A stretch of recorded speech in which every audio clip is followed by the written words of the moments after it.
ଆପଣ ପ୍ରଥମ କଥା ହେଉଛି ରୁବେନ ବାନାର୍ଜୀ ନବୀନ ବାବୁଙ୍କ ସହିତ ଯୋଡ଼ି ହେଇକରି ଥିଲେ।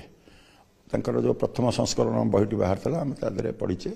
ନବୀନ ବାବୁଙ୍କ ସମ୍ପର୍କରେ ବହୁତ କଥା ପଜିଟିଭ୍ କଥା, କିପରି ଭାବରେ ଦୀର୍ଘଦିନ ଧରି କ୍ଷମତାରେ ରହୁଛନ୍ତି, ଆ ଉପରେ ରାଜନୈତିକ ବିଶେଷଜ୍ଞମାନେ ବିଶ୍ଳେଷଣ କରିବା ଦରକାର, କିପରି ଲୋକଙ୍କ ଦ୍ୱାରା ଆଦୃତ ହେଉଛନ୍ତି। ତେଣୁ ରୁବେନ ବାନାର୍ଜୀ ପୁରା ଯୋଡ଼ି ହେଇକରି ଥିଲେ ନବୀନ ବାବୁଙ୍କ ସହିତ ତାଙ୍କର କ୍ଷମତା ଆରମ୍ଭ ଦିନ ଠାରୁ।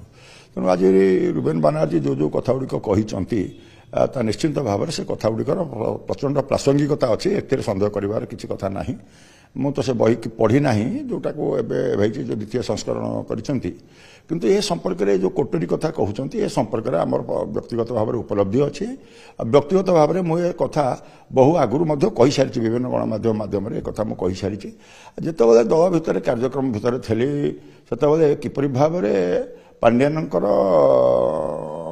ଚାଲ ଚାଲୁଥିଲା, କିପରି ଭାବରେ ପାଣ୍ଡିଆନ ଯାହା ଚାହୁଁଥିଲେ ତାହା ହେଉଥିଲା, ଭିତରେ ନବୀନ ବାବୁ ବିଶେଷ ଆଗ୍ରହ ପ୍ରକାଶ କରୁନଥିଲେ।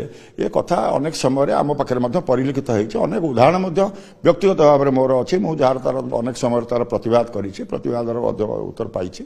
ତେଣୁ ଯାହା କହିଛନ୍ତି ସେ ନିଶ୍ଚିନ୍ତ ଭାବରେ ସେ ଯେଉଁ ଗୋଟେ ଲେଖିଛନ୍ତି ସ୍ୱତନ୍ତ୍ର ଭାବରେ ପାଣ୍ଡିଆନଙ୍କ ସମ୍ପର୍କରେ ଏବଂ ଯେଉଁ ଡିବାକଲ ପାଇଁ ପାଣ୍ଡିଆନ ଦାୟୀ, ୟାକୁ ତ ଆଜି ସମସ୍ତେ କହିସାରିଛନ୍ତି। କିଏ ଯିଏ ବିଜୁ ଜନତା ଦଳରେ ଅଛନ୍ତି କିଏ ମୁହଁରେ ପରିପ୍ରକାଶ କରି କହିପାରୁଛନ୍ତି ନ କହିପାରୁଛନ୍ତି ଅଲଗା କଥା। ଏହା ଯେ ନିଶ୍ଚିନ୍ତ ଭାବରେ ଧ୍ରୁବ ସତ୍ୟ, ଏଥିରେ ସନ୍ଦେହ କରିବାର କିଛି ନାହିଁ। ନିଶ୍ଚିନ୍ତ ଭାବରେ ଅନେକ ହେଇଛି। ମୋର ଯେତେବେଳେ ମନ୍ତ୍ରୀ ଯିବା କଥା ହେଲା କାହିଁକି ଗଲା, ହ୍ୱାଟ୍ ୱାଜ୍ ମାଇ ରଙ୍ଗ।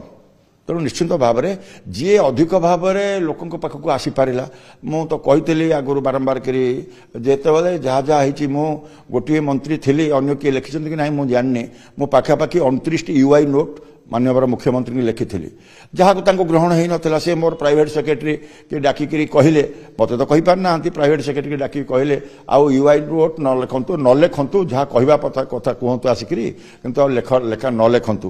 ଏସବୁ ହେଉଛି କଥା। ନିଶ୍ଚିନ୍ତ ଭାବରେ ଯେଉଁ ପ୍ରଶାସନିକ ଅଧିକାରୀଙ୍କୁ ନେଇକରି ବିଶେଷ ଭାବରେ ତାଙ୍କର କୋଟରୀ ଗ୍ରୁପ୍ ଥିଲା, ରାଜନୈତିକ ଲୋକ ତା ଭିତରେ ବିଶେଷ କିଛି କେହି ନଥିଲେ। ତେଣୁ ଏହା ହେଉଛି ତାର ପ୍ରତିଫଳନ ଯାହା ସେ ଲେଖିଛନ୍ତି। ଏ କଥାରେ ନିଶ୍ଚିନ୍ତ ଭାବରେ ସେ ଯେହେତୁ ଯୋଡ଼ି ହେଇକରି ଥିଲେ ନବୀନ ବାବୁଙ୍କ ସହିତ, ତେଣୁକରି ତାଙ୍କ ପାଖେ ଅନେକ ତଥ୍ୟ ନିଶ୍ଚିନ୍ତ ଭାବରେ ଅଛି ଯାହା ଲେଖିଛନ୍ତି, ଏବଂ ତାର ବ୍ୟକ୍ତିଗତ ଭାବରେ ମଧ୍ୟ ସେ କଥାରେ ବହୁତ ଲୋକ ଏକମତ ହେବେ। ମୁଁ ତ ନିଶ୍ଚିନ୍ତ ଭାବରେ ଏଥିରେ ସହମତି ପ୍ରକାଶ କରିବି, ଏଥିରେ କିଛି କଥା ନାହିଁ।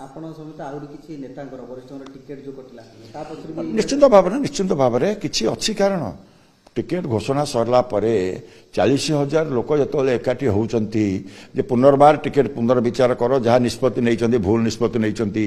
ଯେଉଁ ସର୍ଭେ କଥା କହୁଛ ସେ ସର୍ଭେ ପଇସା ଖାଇକିରି ସେ ସର୍ଭେ କରିଛ ବୋଲି ମୁଁ ସ୍ପଷ୍ଟ ଭାବରେ ତାଙ୍କ ମୁହଁରେ ଖୋଲମଖୋଲା ଭାବରେ ତାଙ୍କୁ କହିଲି। ତାପରେ ଯେତେବେଳେ ତାର କିଛି ପ୍ରଭାବ ପଡ଼ିଲାନି ତ କୋଟରୀ ଗ୍ରୁପ୍ କାମ କରୁଥିଲା, ଏଥିରେ କିଛି ସନ୍ଦେହ କରିବାର କ'ଣ?